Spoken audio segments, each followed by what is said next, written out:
Datanglah kakek senior penjaga klan Celestial. Ia datang karena menganggap tindakan Kong Hui dan Kong Hyuji sudah keterlaluan sebagai tamu klan Celestial. Kong Hui mengingatkan kakek tua itu sebagai penjaga klan Celestial harusnya sudah tahu tentang sebab akibatnya. Si Hao telah mempertaruhkan nyawanya untuk mengawal kembali jenius klan Celestial, namun malah mengurungnya. Penjaga klan Celestial menganggap jika Kong Hui juga hanya menginginkan metode rahasia milik si Hao. Ia menjelaskan jika ada yang lebih tinggi dari Heavenly Deity, Void Tao, Self-Severing, dan Self-Release. Ketiga ranah tersebut bisa disebut pemimpin faksi, kecuali kita terus menerobos ke ranah tertinggi umat manusia dan bertindak tanpa keraguan. Setiap orang menyembunyikan ranah sesungguhnya. Jika tak benar-benar bertindak, maka tak akan ada yang tahu seberapa kuatnya. Kong Hui sekali lagi mengingatkan apakah penjaga klan Celestial tidak takut menerima konsekuensi atas tindakannya hari ini. Klan Celestial mungkin akan hancur sepenuhnya karena hal ini. Dikira mengancam, padahal di sisi lain Kong Hui hanya ingin menyelamatkan klan Celestial. Jika tidak, suatu hari pohon willow itu akan muncul kembali ke dunia, maka klan Celestial akan dihapus dari alam atas. Si Hao tak menyangka jika Dewa Willow sangat terkenal di alam atas. Penjaga klan Celestial sungguh keras kepala, sudah diingatkan tak terima kasih malah meminta Kong Hui untuk tidak mengurusi urusan klan Celestial. Karena enggan mendengarkan nasihat dari Kong Hui, untuk balas budi ia harus mengambil tindakan. Mereka adu kekuatan hingga satu tanduk dari penjaga klan Celestial terpotong.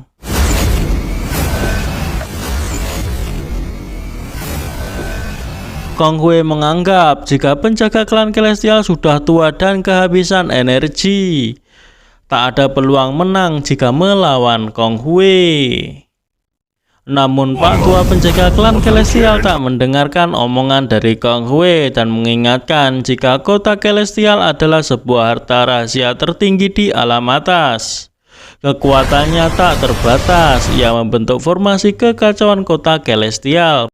Penjaga klan Celestial ingin memanfaatkan kekuatan kota Celestial untuk menghadapi Kong Hui. Tak tinggal diam, Kong Hui mengeluarkan harta kipas perak untuk mencoba membelah formasi. Formasi itu pun akhirnya berhasil dipatahkan, membuat penjaga klan Celestial muntah darah. Tetua khawatir dengan keadaan penjaga klan Celestial.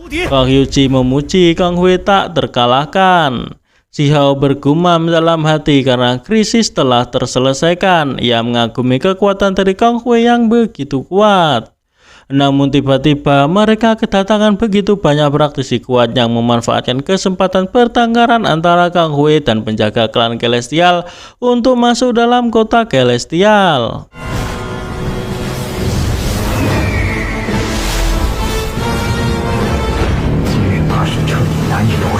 Penguasa Nether beralasan jika kedatangannya kali ini berkaitan dengan Huang yang telah membunuh Mingzi. Ia sebagai penguasa klan Nether datang untuk mencari keadilan. Seseorang mendekati si Hao dan mengatakan jika si Hao ditakdirkan untuk faksinya, itu adalah ketua sekte Butian. Lantas ia memberi saran si Hao jika lebih baik ikut dengan dirinya. Ia berjanji tak akan pernah mempersulit si Hao, namun penguasa istana iblis tak sependapat dengan ketua sekte Butian. Ia menganggap jika sekte Butian datang untuk merebut seseorang, namun sebelum itu kekuatan sekte Butian harus meminta persetujuan dari mereka. Dengan tegas si Hao berkata jika dirinya akan pergi bersama Kong Hui, namun si Hao tak diberi kesempatan untuk memilih. Meski harus mengejarnya sampai ujung dunia, kami juga harus mengendalikanmu, kata wakil penguasa kerajaan langit. Lantas penguasa Taman Bunga Matahari Iblis menanyakan, apa yang direncanakan? Begitu banyak orang di sini. Sekalipun kami tak bisa mempertahankanmu, apa mungkin kau tak bisa mempertahankan nyawanya? Tetua pria klan Celestial mengingatkan jika ini adalah klan Celestial. Formasi kekacauan masih bisa diaktifkan. Begitu kami semua mengendalikan formasi, kekuatannya tak tertandingi. Ia mengatakan jika ini bukanlah tempat mereka untuk bermain-main. Wakil penguasa kerajaan langit mengambil tindakan menyerang Si Hao, namun entah mengapa ia kembali lagi ke posisi awalnya. Ternyata itu adalah wanita cantik yang pernah menyembuhkan Si Hao kala Si Hao terluka. Hanya dengan jentikan jari saja bisa menghentikan semua pergerakan orang yang ia inginkan, seolah waktu terhenti. Ia mengatakan pada semuanya jika hari ini ia akan melindungi Si Hao dan menanyakan siapakah dari mereka yang keberatan akan hal tersebut. Wanita itu menyarankan Si Hao untuk ikut dengannya, namun Si Hao tak menyetujuinya. Si Hao tak menyesal dengan apa yang telah terjadi pada dirinya saat ini. Wanita itu menjelaskan jika masing-masing orang yang ada di sana adalah orang kuat dengan status pemimpin faksi. Yang terburuk juga adalah ranah Heavenly Deity, sedangkan di atasnya masih ada ranah Void Dao, bahkan ada Self-Severing dan Self-Release yang lebih kuat lagi. Di alam atas mereka adalah sosok besar yang berkuasa di masing-masing kekuatan besar. Itu adalah kekuatan tempur tingkat atas dari 3 daratan. Si Hao berpendapat bahwa mereka hanya orang yang memanfaatkan bahaya orang lain, tak perlu ada yang ia takuti. Wanita itu menjentikkan jarinya lagi, membuat semua orang kembali tersadar dan bisa bergerak lagi. Mereka terlihat kebingungan dengan apa yang telah terjadi pada diri mereka dan menanyakan dari mana wanita cantik itu berasal. Penguasa istana iblis api mencoba menyerang wanita itu karena wanita itu berani bertindak misterius di hadapan mereka. Dengan mudah serangan itu diblokir oleh wanita itu. Wanita itu akhirnya memberi pelajaran kepada penguasa istana iblis api. Penguasa istana iblis api menggunakan bulu emas ponik merah untuk menghadapi serangan yang dilancarkan oleh wanita itu. Namun siapa sangka serangan itu begitu kuat hingga membuat penguasa istana iblis api terpental hingga muntah darah. Karena mereka telah menyakiti Si Hao, wanita itu meminta penjelasan kepada mereka. Jika tidak, ia tak akan bersikap lunak lagi kepada mereka. Karena tak tahu kekuatan sesungguhnya dari wanita yang ada di depannya, Si Hao menyuruh wanita itu memanfaatkan kesempatan yang ada untuk pergi. Ditambah lagi wanita itu datang sendirian. Wanita itu heran pada Si Hao meski sudah ditindas, bagaimana mungkin dirinya tak mencari keadilan. Ia meyakinkan Si Hao jika dirinya pasti bisa membawanya keluar. Karena Si Hao telah dianggap mencuri teknik rahasia dari klan Celestial, tetua pria tak rela jika Si Hao pergi begitu saja. Wanita itu menjelaskan jika saat itu ia juga berada di daratan darah, menemui Si Hao langsung mengantar jenius klan Celestial mati-matian. Ia menanyakan siapakah yang menyebabkan luka pada tubuh Si Hao. Ertuzi atau Kong Hyuji menunjuk penjaga penjara bawah tanah dari klan Celestial. Wanita itu menarik Pak Tua hingga Pak Tua berada di hadapannya. Tetua pria mengarahkan senjata ke arah wanita itu, namun dengan mudah ditahan dan memberi serangan balik. Penjaga penjara meminta tolong, namun tetua pria membela dirinya sendiri dengan mengatakan penjaga penjara menyiksa secara berlebihan dan ia akan mengurusnya sendiri. Penjaga penjara berdalih jika ia tak melakukannya, ia hanya mengikuti perintah. Wanita itu menganggap jika ia ingin mencari orang untuk disalahkan, meremehkan hal besar menjadi kecil dan tak tahu malu. Orang-orang klan Celestial kembali menyerang gadis itu. Namun sangat disayangkan mereka menganggapnya remeh, yang berakhir orang klan Celestial pada muntah darah akibat wujud dewa jalan immortal yang dikeluarkan wanita tersebut. Wanita itu hanya menghapus kultivasi penjaga penjara untuk menebus kesalahannya, namun tidak membunuhnya.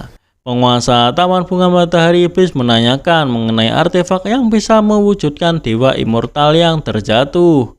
Namun hal itu belumlah pasti. Wakil penguasa kerajaan langit ingin membuktikan kebenarannya dengan mencoba menyerangnya lagi. Tak disangka pedangnya mencelat, tak bisa menembus pertahanan dari wanita itu.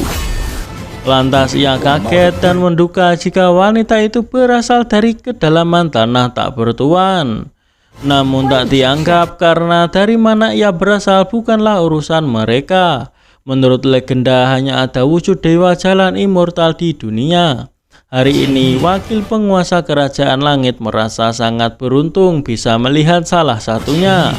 Karena penjahatnya telah dihukum, wanita cantik itu mengajak Si Hao untuk pergi, namun dihentikan oleh seseorang dari klan Qin. Ia menuntut keadilan untuk klannya karena belum mendapat penjelasan bagaimana bisa membiarkan Si Hao pergi begitu saja.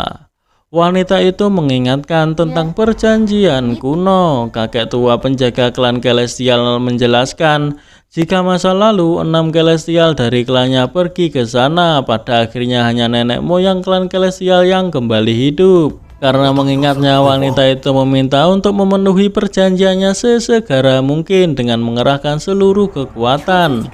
Namun sayangnya leluhur klan Celestial sedang dalam pengasingan, jadi penjaga klan Celestial akan menyampaikan pesan itu kepada leluhurnya. Tetua pria tak tahu apa yang terjadi dan bertanya kepada penjaga klan Celestial.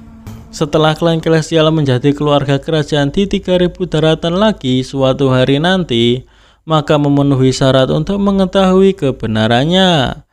Karena semua orang bersedia mematuhi perjanjiannya, wanita itu juga tak akan mempersulit mereka. Wanita itu mendengar jika Si Hao memiliki immortal pertama dan bertanya apakah Si Hao bersedia menyerahkannya. Itu adalah kompensasi untuk dirinya yang datang jauh-jauh ke klan Celestial untuk menyelamatkannya. Bukannya ia memanfaatkan kesempatan itu. Karena wanita itu telah menyelamatkannya, maka Si Hao pun tak keberatan dengan hal tersebut. Penjaga klan Celestial berjanji dalam 10 hari akan memenuhi perjanjian tersebut. Di antara mereka yang datang, ada yang belum berperan serta dalam perjanjian tersebut. Wanita itu memberitahu bahwasannya mereka tak akan bisa melarikan diri. Misalnya kaisar perang, meski belum pernah ke tempat itu, bukan berarti tak mengenali perjanjian kuno. Jadi sebaiknya mereka tak menyinggung dirinya. Namun penguasa Taman Bunga Matahari Iblis tak mengerti mengapa wanita itu begitu melindungi Si Hao. Itu karena seseorang meminta dirinya untuk membantu menjaganya. Wanita itu meminta disiapkan formasi teleportasi tingkat super dan meminta mereka untuk membiarkan Si Hao pergi sekarang juga. Terlihat Junshi yang akhirnya tahu alasan mengapa dirinya dibebaskan setelah sebelumnya dikurung atas perintah tetua pria klan Celestial. Itu karena Si Hao telah diselamatkan. Junshi kecewa setelah mengawalnya ribuan mil, namun Si Hao malah diperlakukan seperti itu oleh klannya.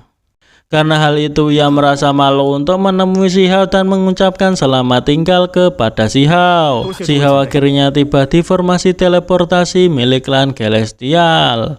Sebelum pergi ia mengucapkan terima kasih kepada mereka yang telah menyelamatkan dirinya. Wanita cantik itu memberikan jimat penerobos ranah kepada Si Hao dan meminta Si Hao setelah teleportasi untuk menggunakan jimat tersebut, karena jika tidak akan berbahaya. Tak disangka ada 3 orang yang mengikuti Si Hao menggunakan formasi teleportasi. Di samping pilar besar ternyata Junshi diam-diam memperhatikan Si Hao dan ia berharap Si Hao akan baik-baik saja. Di lorong teleportasi terlihat Si Hao diikuti oleh 3 orang yang salah satu di antara mereka adalah wakil penguasa kerajaan langit. Si Hao telah menduga bahwa mereka tak akan menyerah, namun Si Hao membuat celah di antara dinding lorong waktu dan ia pergi melewati celah itu. Hal itu membuat 3 orang tersebut kebingungan dengan cara yang dilakukan oleh Si Hao.